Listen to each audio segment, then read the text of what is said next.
and didn't have any plans of returning full-time to the ring like The Undertaker. So there's a lot of ways that this storyline could go and a lot of directions that it could head in. It's just a matter of trying to figure out what direction is the right one, and I don't think anybody really knows at this point what the outcome of this storyline is going to be. Obviously, we're going to have a winner with CM Punk versus Triple H, and it's going to be a decisive winner, and somebody's going to be COO after the pay-per-view. We just don't know who. Either way this storyline turns out, it's bound to end up in a Hell in a Cell match at the upcoming Hell in a Cell pay-per-view, which I believe is the next one on the WWE pay-per-view calendar. Triple H versus CM Punk is bound not to be settled at Night of Champions. There's bound to be a lot of controversy ascending from it, and it's bound to end up inside of a Hell in a Cell, and that's where the stamp of finality, as WWE likes to refer as the final stage of a feud is going to be stamped. I think that we're going to see Triple H versus CM Punk eventually in a Hell in a Cell match, and with Hell in a Cell this close, right next to the Vengeance pay-per-view that same month, something is bound to happen in terms of CM Punk and Triple H ending up inside of a Hell in a Cell for the first time. And I like the idea of that because we've never seen a CM Punk Triple H match done in detail. It's been hinted for months that this match was going to happen. But then again, you have to wonder, where does Kevin Nash tie in with all of this? Is Kevin Nash going to come back as an active member of the roster where we actually see him wrestle on editions of the Raw Super Show or at a pay-per-view? Where does John Laurinaitis tie in with all of this? Have we really seen the last of Vince McMahon? These are questions we can't answer for you right now. And believe me when I tell you this, if we had the answers for you, we'd be telling you. And I often wonder what the independent wrestlers have to say about all this. I'm sure they have their likely candidates as to who could replace Triple H as the COO of the company. I'm sure the active roster of WWE, both on Raw and SmackDown, have their potential candidates as to who could replace Triple H. Maybe they even believe themselves that they could be the COO. But it's easier said than done, as the old familiar saying goes. I could be COO for Christ's sake. That's going on a limb and saying something that's probably completely inaccurate. I tweeted a lot of stuff about this COO angle on our Twitter account at twitter.com, HW Entertainment Channel and Clarke 1, including videos like the contract signing between CM Punk and Triple H, some build-up and hypes to the match, like promos, and I tweeted the write-up on it actually to our Twitter account. Tweeted a lot of stuff, so check out our Twitter account at twitter.com, HW Entertainment Channel and Clarke 1 for all the information and detail on the Night of Champions pay-per-view. Of course, the concept of the Night of Champions pay-per-view, Night of Champions Return of Triple H, kind of a subtitle thrown in there at the last minute. I like that. But every match at the pay-per-view from start to finish is going to be a championship match, with the exception of the Triple H CM Punk match, with more on the line than a title. A lot of pride and a lot at stake in terms of a job position with the company. This is a job position that Triple H has had for like 10 or 15 years before it was ever televised. So I think that this is kind of awkward how the Vice President of Talent Relations, who apparently has been in this job position for over a decade, is only coming on television now and letting us know what his job position's been over the last 10 years. And finally Triple H is coming out in the open and televising what his current role is with the company, kind of giving us a reason as to why he hasn't wrestled in over a year. So, it's not like Triple H has been COO for a month. He's been COO for like 10 years or more now, so it's time, I guess, for him to resign maybe.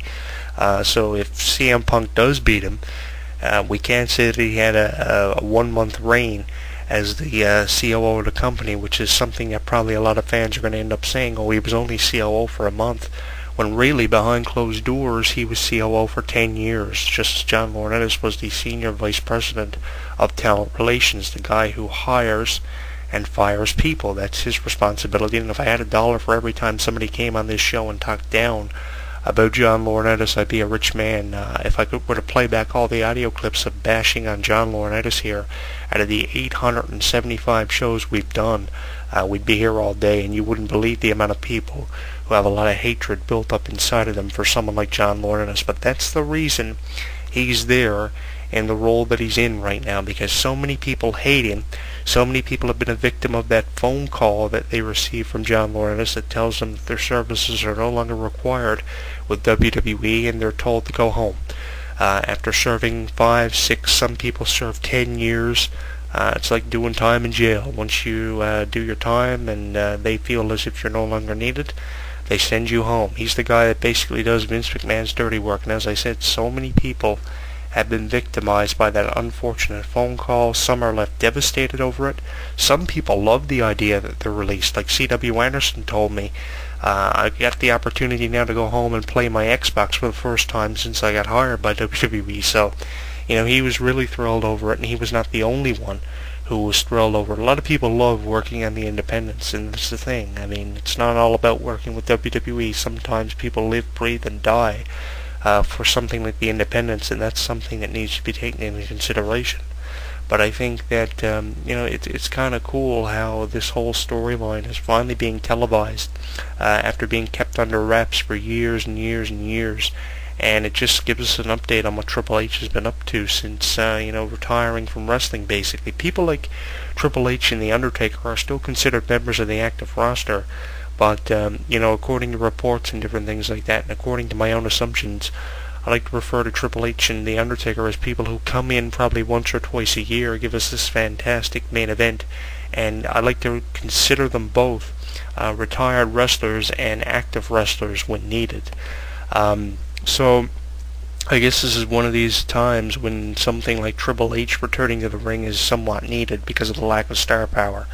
I think the real reason why they brought the shows back together, Raw being a super show every Monday night, is because of the Raw ratings and trying to promote SmackDown and everything, and that's something that they're keeping a secret for them to know only. But I think that, WWE deserves a lot of credit for finally televising the roles of people who have been behind closed doors for years and years and years. It's beyond me why someone like John Laurinaitis wasn't considered as an in-ring performer earlier than Vince McMahon. Vince McMahon became an in-ring performer for the first time in 1998, 1999, and John Laurinaitis is only becoming an in-ring performer 10 years after he gets this job position. So, it's great to know that all this is finally being televised, and hopefully it benefits the ratings. There's a rumor that the Clique's going to be returning. Sean Waltman, Kevin Nash, Shawn Michaels are all going to reunite and try to take over Raw with Triple H calling the shots, kind of a rebirth of Evolution, kind of a Back to the Future moment we're suffering from, heading back to 1995, which is something that a lot of people still think it is, but unfortunately it isn't.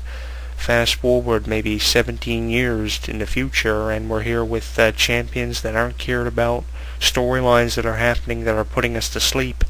Maybe this storyline involving CM Punk and Triple H is the cure for wrestling insomnia now, as somebody once told me many years ago when he tried to describe and put the WWE storylines into perspective.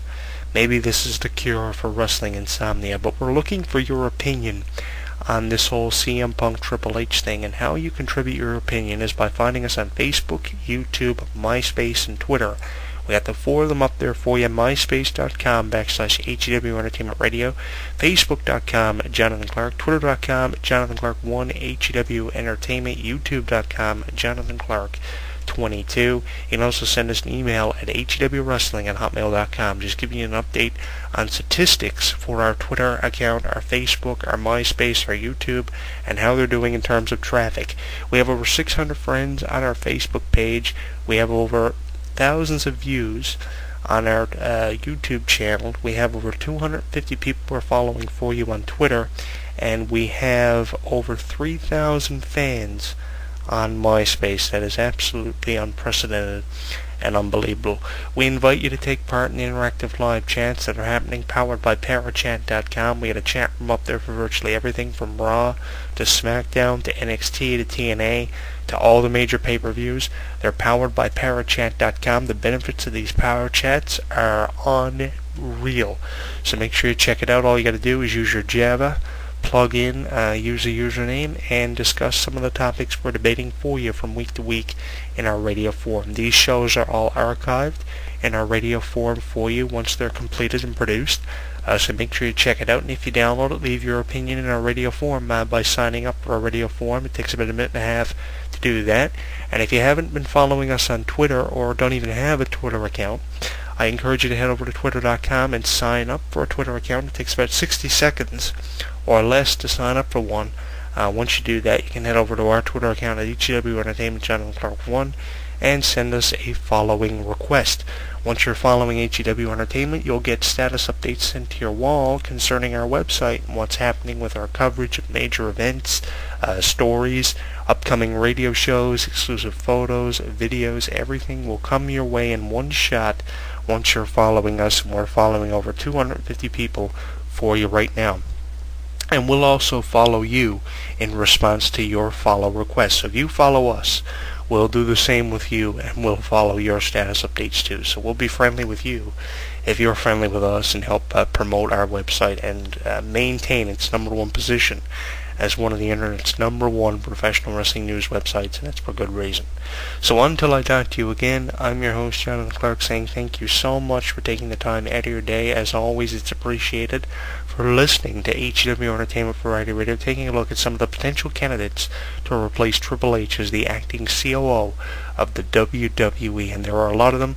WWE.com has it posted on their website. It's on the front page of WWE.com, and it's all in an effort to promote the match between Triple H and CM Punk at Night of Champions. It's Night of Champions 2011, the return of Triple H. I like the idea of how they added a subtitle in there at the last minute, enticing you to buy the pay-per-view, acting like something big is going to happen, but probably nothing will come of the pay-per-view. The catchphrase, the catch thing about this pay-per-view, I guess you could say, is that every match will feature a championship on the line.